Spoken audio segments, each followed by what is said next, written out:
सच बताओ, तुम chat GPT use करते हो बट उसका आउटपुट आता है उसका भाई सिंपल रीजन है, आप उसको कंफ्यूज कर रहे हो। आज एक ऐसा हैक दूंगा, चैट जीपीटी खुद बोलेगा भाई पहले क्लैरिटी दे। जी हाँ, चैट जीपीटी बोलेगा भाई पहले क्लैरिटी दे। देखो ये देखते हैं। तो जैसे मैंने यहाँ पे एक प्रॉम्प्ट डाला, give me 10 ideas to earn 1 lakh monthly.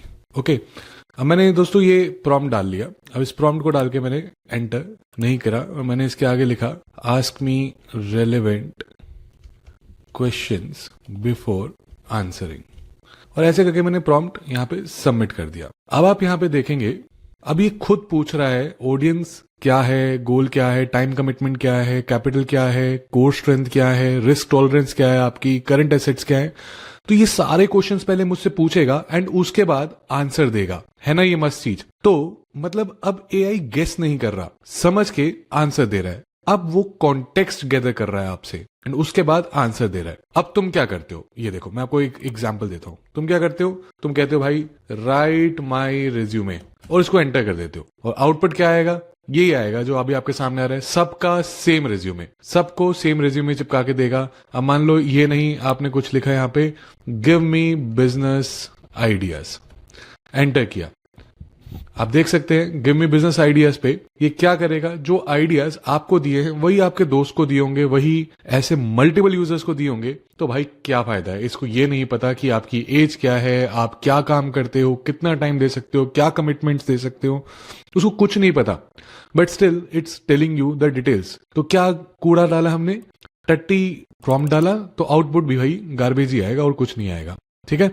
सो मोटी मोटी बात यह है कि आप लोग जो प्रॉम्प्ट्स लिख रहे हो, right my resume, give business ideas, make assignment, फलाना ठिकाना, वो सब बेकार है और एक्सपेक्ट कर रहे हो नेक्स्ट लेवल आउटपुट। भाई चैट जीपीटी कोई माइंड रीडर तो है नहीं। अगर कोई क्लैरिटी नहीं है तो बकवास जेनरिक आंसर ही आने वाला है। चलो एक एग्जांपल करके दिखाता हूं आपको।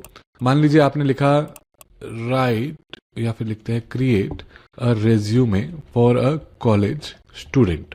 अब आपको क्या लगता है ये क्या लिख के देगा, इसके पास जो इन्फॉर्मेशन होगी मेरी, और ये पूरा फॉर्मेट है एग्जैक्ट सेम फॉर्मेट, आपके दोस्त, बहन, भाई सबको दे देगा। राइट।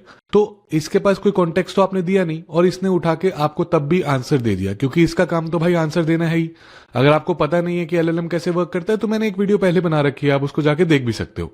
अब यहीं पे अगर मैंने आपको ये प्रॉम्प्ट दिया होता, you are an expert career coach, before answering ask me 3 to 5 relevant questions to understand my background skills and goals and then create a highly customized resume। अब मैं यहाँ पे अगर सबमिट करता तो अब आप देखेंगे कि भाई ये जो है what is your current primary note star goal, big 3 achievements, technical tool box, सब कुछ पूछ रहा है आपसे। एंड जब आप इसका आंसर करोगे तो ऑटोमेटिकली जो आउटपुट निकलेगा that would be more beneficial, more good than to the other one। एक और एग्जांपल देता हूं। तुम लिखते हो give me hustle ideas for students, side hustle ideas for students let से। ठीक है, मैंने यहाँ पे एंटर किया तो वो सेम आंसर दे देगा, पुराना घिसा पिटा, AI prompt engineer, data label, AI trainer, फलाना ठिकाना, एंड ये सब कुछ चिपकाया होगा उसने। ठीक है। और यहीं पे अगर आपने इसको बोला होता भाई पहले मुझसे पूछ कि मैं कितना कमिटमेंट दे सकता हूं, कितना नहीं दे सकता, एंड उसके अकॉर्डिंग अगर इसको बोला होता कि भाई पहले क्वेश्चन पूछ, तो ये मुझसे क्वेश्चन पूछता। तो इसी के आगे मैंने अगर एक लाइन लगा दी होती ask me relevant questions before answering. आप देखो, अब यही देखना आप क्या मस्त आंसर देगा। टाइम कमिटमेंट, स्किल सेट क्या दे सकते हो, फाइनेंशियल गोल क्या है, हार्डवेयर टूल्स क्या है। तो ये इसने आपसे क्वेश्चन पूछे जो कि रेलेवेंट है, उससे कॉन्टेक्स्ट बनाएगा, उससे आपको आंसर देगा। राइट। तो अभी आपको दिखाता भी हूं, जैसे time commitment like 5 hours to skill set video editing. ठीक है। 3rd financial goal 1 lakh per month. 4th no MacBook. Okay, so मैंने अब इसको ये आंसर दे दिया। नाउ यू सी अभी आपको क्या करेगा। अब इसने मुझे पूरा उस हिसाब से बना के दिया जिस हिसाब से इसने क्वेश्चन पूछे थे। Now you can see the निश रिटेंशन, फर्स्ट एडिटिंग, नीचे लिखता है deliverables, pricing, the maths, leverage the MacBook.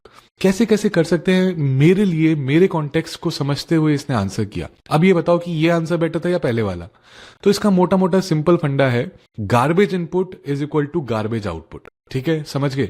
Garbage अगर इनपुट दोगे तो गार्बेज ही आउटपुट निकलेगा। और जब एआई क्वेश्चन पूछता है तो इनपुट ऑटोमेटिकली क्लीन हो जाता है। इसको बोलते हैं गाइडेड प्रॉम्प्टिंग, प्रो यूजर्स का सीक्रेट। इमेजिन तुम अपने दोस्त को बोलते हो भाई असाइनमेंट बना दे, ठीक है। अब आपने उसको बोला भाई असाइनमेंट बना दे, तो वो क्या असाइनमेंट बना देगा? वो आपसे पूछेगा भाई किस चीज का असाइनमेंट बनाना है, कितने पेज बनाने हैं, कितने वर्ड्स में लिखना है, क्या टॉपिक है, ये सारे क्वेश्चन पूछेगा ना। एंड यही क्वेश्चन जो है गाइडेड प्रॉम्प्टिंग है इन कॉन्टेक्स्ट ऑफ एलएलएम, ठीक है। अब आपको मैं वो देता हूं जो कि एक मंत्र है, जो कि अगर आप यूज करेंगे तो जीवन भर हैप्पी रहेंगे। आपको मैं ये टेम्पलेट दे रहा हूं, आप इसको सेव कर लीजिए। Act as an expert in your topic. Before answering, ask me 3 to 5 relevant questions to fully understand my situation, then provide a detailed and personalized answers. इसको भाई कॉपी पेस्ट कर लो, नीचे मैं डिस्क्रिप्शन में भी डाल दूंगा, क्योंकि अगर आपने ये वाला पैटर्न हमेशा यूज किया ना, आपको कोई पिछाड़ नहीं सकता in terms of chat GPT. और दोस्तों ये जो प्रो टिप है काफी कम लोग यूज करते हैं, अगर आप लोग यूज करते हैं तो आप ऑटोमेटिकली सारे अपने पीयर ग्रुप से बहुत आगे निकल जाओगे। अगर ये हैक यूजफुल लगा तो नेक्स्ट वीडियो में डेंजरस ट्रिक्स दूंगा मैं आपको चैट जीपीटी यूज करने की। अगर पसंद आए तो चैनल को सब्सक्राइब, वीडियो को लाइक करना जरूर।